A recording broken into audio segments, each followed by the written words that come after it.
Contraction isométrique étirée et raccourcie en rotation externe de hanche avec bâton. Donc l'idée ici, ça va être de venir gagner de l'espace dans ta capsule articulaire de la hanche en position de rotation externe. Donc pour ça, on va venir se munir d'un bâton et d'une serviette. L'objectif ici, ça va être de prendre le bâton et de se positionner de cette manière-là sur la face interne de la cuisse. Tu vas également venir aligner ta cuisse à ta hanche. Tu peux décaler l'autre jambe pour être plus à l'aise. Et l'objectif, ça va être de venir se tirer dans la position.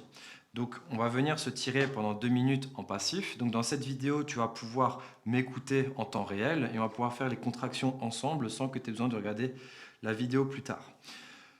Tu vas pouvoir mettre la serviette pour que tu puisses ressentir moins de douleur au niveau de ta cuisse, pour être plus à l'aise et mieux te concentrer sur ton travail articulaire au niveau de la hanche. On se met en place et on va partir sur 2 minutes de travail. Donc on vient se tirer en passif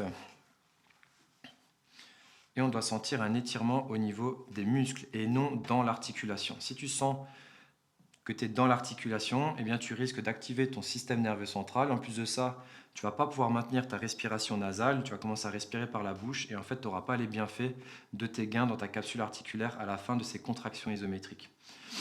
Donc l'objectif ici, c'est de maintenir en passif donc pendant 2 minutes, ce qu'on est en train de faire. Donc là, je me tire dans la position à l'aide de mes mains. Lors de la première contraction en position étirée, on va chercher à pousser dans le bâton. On va monter crescendo, 20%, 40, 60, 80, 100%. Les débutants pourront s'arrêter à 60%. Pour les plus assidus, on va monter 80, 100%. Donc on va maintenir pendant 10 secondes. Et à la fin de ces 10 secondes, on va chercher à rentrer dans la position de la rotation externe en levant le talon le plus haut possible.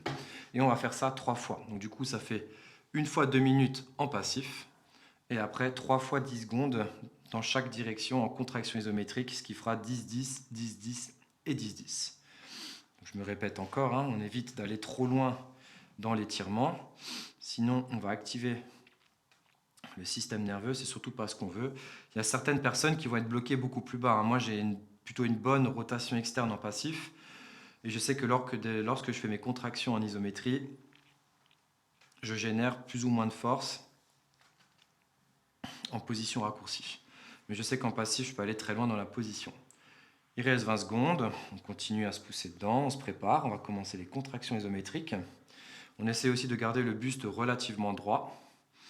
On évite de compenser, d'aller sur le côté. 5 secondes, on va se préparer à pousser dans le bâton. 2, 1, c'est parti, je pousse, 20%. 40, 60, pour les débutants, on s'arrête là. 80, 100%, 1, 2, 3, 4, 5, 6, 7, 8, 9, 10 et je lève le plus haut possible. 1, 2, 3, 4, 5, 6, 7, 8, 9, 10 et je repousse dans le bâton. Je monte crescendo, 20%, 40, 60, 80, 100%.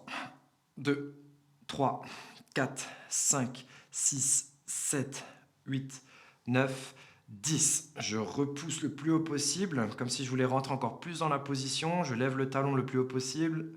1, 2, 3, 4, 5, 6, 7, 8, 9, 10. Dernière fois, on pousse dans le bâton, on monte crescendo, 20%, 40, 60, 80, 100%. 1, 2, 3, 4, 5, 6, 7, 8, 9, 10 et on lève. Dernière contraction, on lève le plus haut possible. Si on crampe, on baisse l'intensité.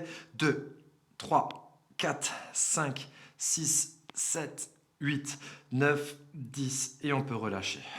Si maintenant tu es amené à cramper sur ta deuxième contraction isométrique, lorsque tu cherches à rentrer encore plus dans la position, tu peux baisser l'intensité, tu n'es pas obligé d'être à 100% d'effort.